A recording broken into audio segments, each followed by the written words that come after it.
Hey everyone, and welcome back to another video. And in this video, I'm going to show you how to log out of the SmartThings Home app. Now, this video is going to be particularly useful for individuals. Let's say that you're logged on incorrectly on a different phone and you want to go ahead and log out. How do you actually go ahead and log out of the SmartThings Home app? Now, this video is going to be short, sweet, and simple, guys. There's not going to be a lot of steps involved. But in order to do this, what you're first going to do is access the SmartThings Home app. Next, you want to click on the menu option located on the bottom right-hand side. Afterwards, go ahead and scroll all the way down. Afterwards, go ahead and click on the gear icon in the upper right-hand corner. And then from this option here, you want to... damn it. So once you're on this page here, this is the really important step, guys. You want to click on the profile icon on the upper right-hand corner. And then from here, you're going to see the sign out button. So go ahead and click on sign out, and that should log you out of the SmartThings Home app for Samsung.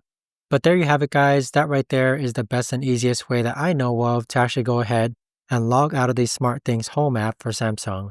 If you guys know of a better or easier way to actually do this, let me know in the comments down below. I would love to know. Thanks so much for watching, everyone, and I'll see you guys all in the next video.